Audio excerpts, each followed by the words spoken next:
제가 만든 사자성어 하나. 사자성어. 예. 절지 면환. 여러 가지 노력들을 할 텐데 우선 절감을 해야 된다. 시간 많이 안 걸립니다.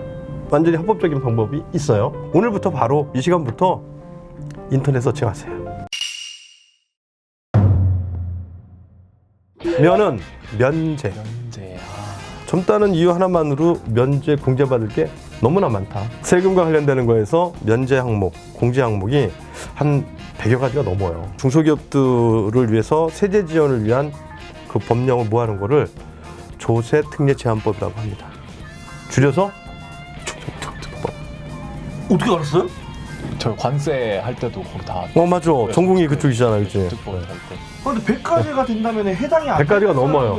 해당이 안 되는 사람을 찾는 게 더 힘들 것 같은데? 아니. 근데 이제 뭐냐면 100가지가 넘는 그런 이제 그 조세특례 지원법이 있지만 전부 부합되는 기업은 없고요. 근데 거기 중에서 우리 회사가 해당되는 내용, 대표가 갖고 있는 기준이 부합되는 내용들이 있는 기업들이 있겠죠. 벤처기업 인증을 받았어요. 창업 3년이 안 된 상태에서. 그럼 창업 3년 미만일 때 벤처기업 인증을 받으면은 5년간 어마어마한 세제 혜택이 기다리고 있어요. 3년 이후에는 벤처기업을 못 받나요? 아니. 벤처기업은 언제든지 받을 수가 있고 벤처기업 인증을 받고서 여러 가지 세제 혜택을 함께 누리려면 창업하고 3년 이내에 인증을 받아야지만 가능하다라는 말을 좀 드리는 거예요. 예. 절감도 했고 네. 지원도 받아서 활용을 했어요. 근데 내가 안 내도 될 걸 또 냈네. 그거 어떻게 해야 돼요? 돌려받아야죠. 돌려받아야죠. 그 돌려받는 제도를 환급받는다고 하는데 세금 같은 경우를 경정청구라고 하는 거예요. 그거는 이제 세금과 연관되는 거잖아요. 준조세와 연관되는 환급 제도가 또 있어요. 대표적으로 두구두구두구두구 하면 준조세에 나오는. 4대 보험료 환급. 이거는 세금은 아니잖아요. 예, 이제 두 번째는 전력기금 환급이라는 게 있어요. 아니 아까 절감이랑 다른 거예요? 요거는 절감이 아니고 요거는 환급. 이제 환급이 무조건 되는 게 아니라 내가 환급을 받을 수 있는 대상일 수도 있잖아요. 전기료를 내는 모든 사업자들은 과거에는 3.7%, 지금 이달 6월 30일까지는 3.2%, 더 줄어들. 다음 달부터는 2.7%를 전력기금으로 납부를 해야 돼요. 그 전력기금의 용처는 신재생에너지라든지 뭐 풍력이라든지 이런 것들을 갖다가 개발하고 사업을 육성하는 기금으로 쓰는 거예요. 자, 그런데 전기료의 3.7%, 뭐 2.7% 그러면 크지 않을 것 같죠. 한 달에 전기료 1,000만 원 내는 데는 얼마인 거예요? 30만 원이 넘는 돈이죠, 그죠? 예. 근데 애시당초부터 나는 안 내도 되는 사람이었던 거야. 그런 사업자였던 거야. 이거 환급의 기준은 5년이에요. 창업하고 7년까지를 창업기업이라고 하거든요. 만약에 내가 이걸 모르고 계속해서 전력기금을 납부를 했어요. 그동안 냈던 거 돌려받아야지. 그리고 앞으로 2년 동안 납입을 면제받아야겠죠. 저 동안 하게. 자, 두 번째. 창업기업이면서 지식서비스 산업 업종에 해당나는 기업이에요. 나 주식산업소비 아니야? 맞아요. 나 주식산업소비잖아. 거기에 지식서비스 산업 업종은 하나가 더 있어야 돼. 연구소나 연구 전담부서가 있어야 돼. 본연의 기능에 충실한 연구소여야겠죠, 그죠? 저희 같은 업종에 그게 있었어요. 디자인 연구부설이 있더라고요. 창작 연구소. 네, 창작 연구소가 있는데 문제는 이 유튜브를 만들어가지고 판매를 못해요. 이미 잘 알고 계시네, 대표님이. 근데 못 하겠더라고요. 힘들어요.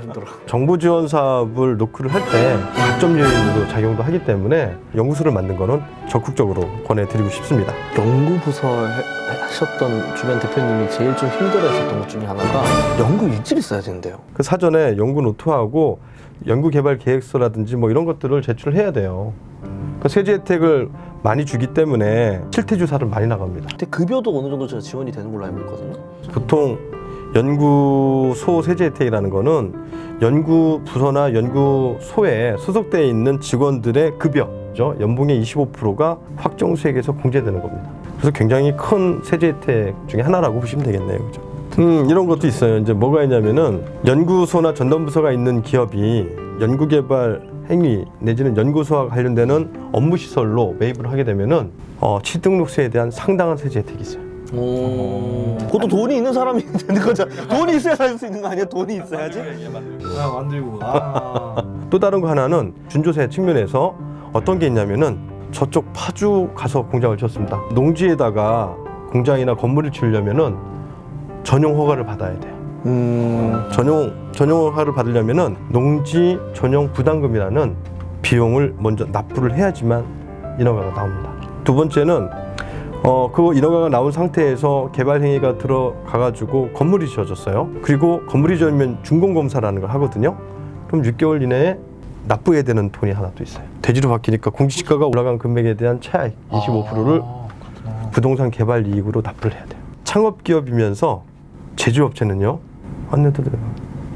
자, 이번엔 산에다가 공장을 지었어. 네. 예, 돌려받을 수 있는 것도 있어요. 대체 산림 조성비. 내가 임야를 보유하고 있다고 해서 나오는 게 아니고 거기에 개발 행위라는 게 있어야 되고요. 또 내가 창업기업이라는 기준이 먼저 있어야 돼요. 예. 오늘 얘기 너무 잘 들었고 다음에 더 신선하고 재밌는 얘기로 돌아오도록 하겠습니다. 감사합니다. 맞습니다.